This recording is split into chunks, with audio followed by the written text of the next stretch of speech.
Hey girlies, my name is Leticia, your BL fan slash a dreamer. So I'm guessing you already know what this video is all about because you read the caption. I'm just gonna give you guys some context about BL fans. They are mostly really nice people. I'm just bluffing. I'm just talking a lot. To some people, BL series is their comfort zone, and to some, just watch them for. And that's how can you do that? Like, go get yourself some brain. It's like you're watching an anime just to see a girl with. What? Go get yourself some brain. Without further ado, let's get this video started. I'm just gonna portray them. I don't want to talk too much. Number 1. Delusional Delulu or assuming fans. The delusional, or in short Delulu, you will mostly see them in TikTok and Facebook. And honestly, I am one of them. Yeah, there are two types of delusional fans. D1 or delusional number 1. They delusion about their favorite actors or favorite BL actor.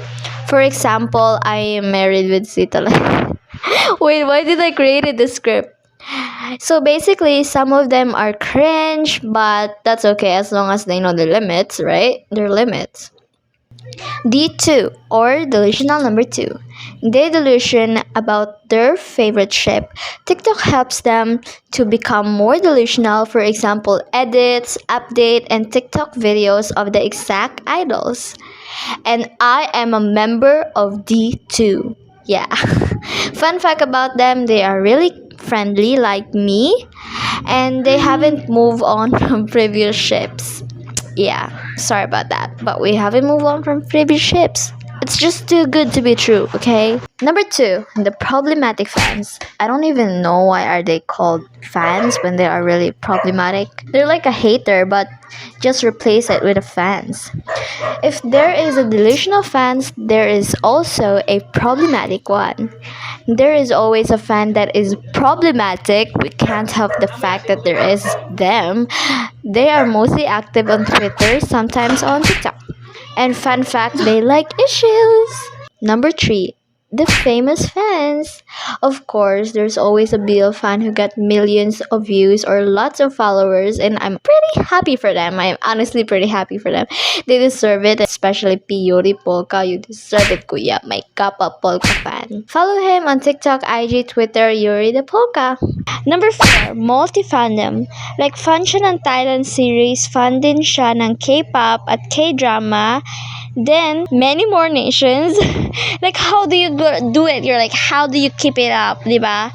I mean, ganun din naman ako noon, pero like, it's kind of hard to do it at the exact same time. Especially kapag everyday nag-update yung mga fandom mo. Pero yeah, I do believe that I can do that also.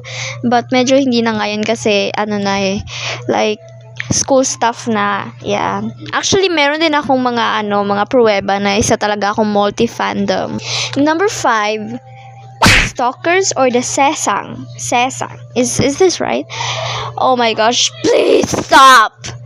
They are a lot of sesangs in K-pop industry, and I saw it myself on TikTok. It was so weird. It was so Ohio. It was so skibidi toilet.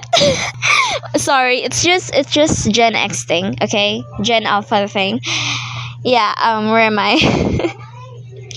Especially when I found out about that stalking accident ni Ponaravit, I was like, damn, girl, please stop. You're being obsessive. This is not a fan. This is a obsession. You're not a fan. You're girl, can you please stop? Okay, I just have to like put all my feelings into this recording because I don't know, I just feel like I have to. It's really out of control. But good thing is I haven't heard a lot of sesang news or stalker news from fandom of BL and fandom of K-pop, so luckily they are gone, hopefully. Yeah. Where am I? Yeah, it's very disturbing, especially for the actors. Isang malaking pakyo talaga day kapag nakita ko yung yung sesang na yun in real life, I would definitely slap it in the face. Like, yeah. I mean, I'm okay with being a delusional, but being obsessive over a fandom or over an actor or over an idol, it's too much. It's too much to handle. Like, you have your own life. You're just a fan. Like, why are you so dedicated? The rich kid. The rich fans. Yung lahat ng fanmate pinupuntahan niya, like, so lucky, sana all na lang. Binibili niya din lahat ng merch. Ako kasi pencil case lang ni Kong Tap yung nabibili ko, mga guys. Pencil case lang ni Kong Tap yung mabibili ko, pero hindi ko pa mahanap sa Mr. DIY, no? Kasi sold out, kasi binili nga ng rich kid na yun. Binili niya lahat. Like, yo! Kakainis ka. Gusto ko na sampalin. Yun na nga lang yung mabibili ko, yung pencil case ni Kuntap sa Mr. DIY, tapos kinuha mo pa lahat. Okay? Number 7, the bed scene enjoyer. Yeah. One comment lang na ibibigay ko sa bed scene na enjoyer, ha. Bakit batak na batak ka manood ng ganun? Ilang taon ka na nga ulit? How old are you again? Year 12, 13, 16. Hoy! Hoy! Bakit sa Facebook lahat? Kasi sa Facebook kasi, guys, nakikita ko mga minor de edad nagpapa-recommend ng mga BL series na sobrang hoy! Sobrang wild. Yeah. Tapos, kung gusto niyo talaga na ma-recommendan kayo, eto, sasabihin ko ito. Actually, guys, sobrang rami nila sa NF, kaya nababothered kasi ang babata pa ninyo, te. Kahit ako, hindi nga ako nag-watch ng mga ganun. Char. So, yun na nga. I-recommendan ko kayo. I will give you guys recommendation. And that is Turn Type, Only Friends, Pit Babe, 4 Minutes, Bed Friend, Playboy, Turn Type lang pinanood ko, ha. Di ko kasi alam na meron yung sikat kasi yan, yung Turn Type.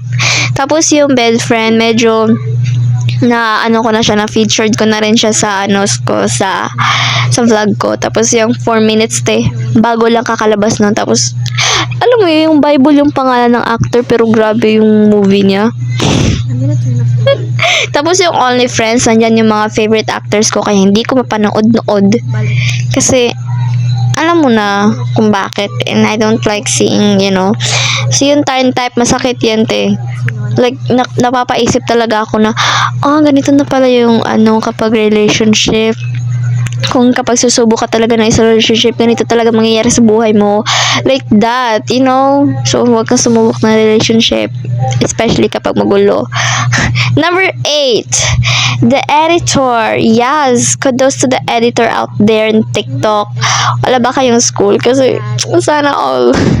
Anyway, salamat. Thank you, China, kumun ka sa pag-edit nyo, pag-serve nyo sa amin ng aming Dilulu chef. Ganon. Slay, our Dilulu. Love you. More edits to come. Pati na rin dugo, te. More edits to come. Pati na rin dugo. Narak, I love you. Yun lang. Number 9. Na gusto ko rin maging lalaki para gusto kong maging lalaki para rin ng lalaki. Okay. Fun fact, a girl said this and I am that girl. Yeah. Kasi napaka-narak ng ganon yung nakikita mo sa movies, pero alam naman natin na hindi ganon talaga sa movies. Anyways, that's it. And yeah, if you like this video, don't forget to hit that like button. And if you want to subscribe, please do it. Subscribe. Bye!